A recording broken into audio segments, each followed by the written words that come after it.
இன்னைக்கு நம்மளுடைய கிளாஸ்ல வந்து பாத்தீங்கன்னா BEd second year third semester. அதுல வந்து பாத்தீங்கன்னா சார் ரெக்கார்ட் நோட்ல வந்து லெவல் 1 வந்து நம்ம என்ன ஸ்டாண்டர்ட் எடுத்து எழுதணும், அதாவது ஒவ்வொரு மேஜரும் லெவல் 1க்கு வந்து நம்ம எந்த ஸ்டாண்டர்ட் எடுத்து எழுதணும், அதே மாதிரி லெவல் 2க்கும் நம்ம எந்த ஸ்டாண்டர்ட் எடுத்து எழுதணும், அதை பத்தி நான் உங்களுக்கு டீடைலா இந்த கிளாஸ்ல சொல்ல போறேன். சரிங்களா? இது நான் சொல்றது பாத்தீங்கன்னா நம்ம யூனிவர்சிட்டி ரூல்ஸ் படி நான் உங்களுக்கு சொல்றேன். லெவல் 1னா இந்த ஸ்டாண்டர்ட் தான் இருக்கணும், லெவல் 2னா இந்த ஸ்டாண்டர்ட் தான் இருக்கணும். சரிங்களா? அதன்படி தான் நம்ம ரெக்கார்ட் நோட் எழுதணும். சரிங்களா? இப்போ அதை பத்தி நான் உங்களுக்கு டீடைலா சொல்றேன். இப்போ பாருங்க, ஃபர்ஸ்ட் பாருங்க லெவல் 1. லெவல் 1 வந்து பாத்தீங்கன்னா நம்ம 6th இருந்து 8th வரைக்கும் ஏதாவது எந்த ஸ்டாண்டர்டாவது எழுதிக்கலாம். 6th எழுதலாம், 7th எழுதலாம், 8th எழுதலாம்.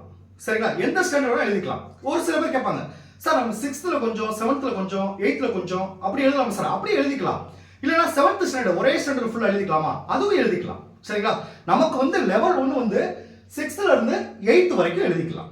சரிங்களா? இது லெவல் 1, அதாவது லெசன் பிளான் லெவல் 1னா 6th இருந்து 8th வரைக்கும் ஏதாவது ஒரு ஸ்டாண்டர்ட் இருக்கலாம். அதே மாதிரி அப்சர்வேஷன், அந்த டெஸ்ட் அண்ட் மெஷர்மெண்ட் எல்லாமே வந்து பாத்தீங்கன்னா 6th இருந்து அந்த 8th வரைக்கும் எழுதணும். சரிங்களா? அடுத்து பாருங்க லெவல் 2. லெவல் 2 வந்து நம்ம எதை சார் எழுதணும் அப்படி பாத்தீங்கன்னா நல்லா கொஞ்சம் 9th 10th இந்த ரெண்டுல ஏதாவது ஒன்று எழுதிக்கலாம் லெவல் 2க்கு. சரிங்களா?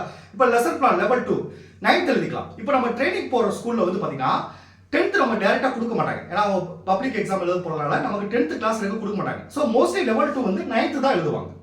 10th எழுதிக்கலாம், தப்பு இல்லை. நம்ம யூனிவர்சிட்டி ரூல்ஸ் படி லெவல் 2 வந்து பாத்தீங்கன்னா 9th எழுதிக்கலாம், இல்லைன்னா 10th எழுதிக்கலாம். சரிங்களா?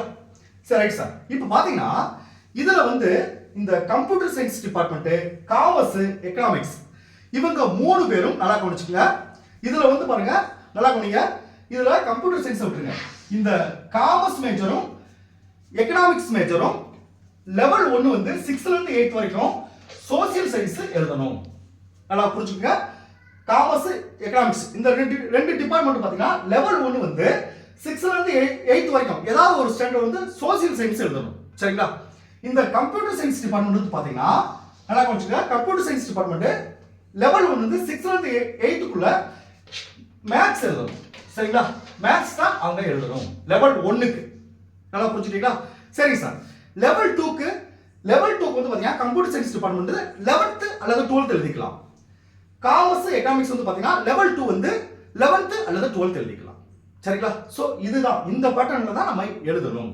நான் அடுத்த கிளாஸ்ல ஒவ்வொரு ரெக்கார்ட் நோட்டும் எதுக்கு எழுதுறோம், அதுல என்னென்ன கண்டென்ட் எல்லாம் வரும் அப்படி சொல்லி புரிஞ்சு அதை எழுத ஆரம்பிங்க. நான் அதை அடுத்த கிளாஸ்ல வந்து ஒவ்வொரு கிளாஸ்லயும் 2 ரெக்கார்ட் நோட்டை பத்தி நான் சொல்றேன். ஃபர்ஸ்ட் வந்து இந்த அப்சர்வேஷன் ரெக்கார்ட் நோட். இதுதான் நம்ம ஃபர்ஸ்ட் ட்ரைனிங் போறப்ப அந்த ஒரு 1 வீக் வந்து நம்ம கைட் டீச்சர் கிளாஸ் இருப்பாரு, நம்மளுடைய கைட் டீச்சர் கிளாஸ் இருப்பாரு, நம்ம உட்காந்து கவனிக்கணும். அதைத்தான் ஃபர்ஸ்ட் நம்ம எழுத போறோம். ஸோ நான் அடுத்த கிளாஸ்ல இந்த அப்சர்வேஷன் ரெக்கார்ட் நோட்ல லெவல் 1 லெவல் 2 அதை பத்தி நான் உங்களுக்கு டீடைலா சொல்றேன். சரிங்களா? Okay, thank you students. நம்ம அடுத்த கிளாஸ்ல பார்ப்போம்.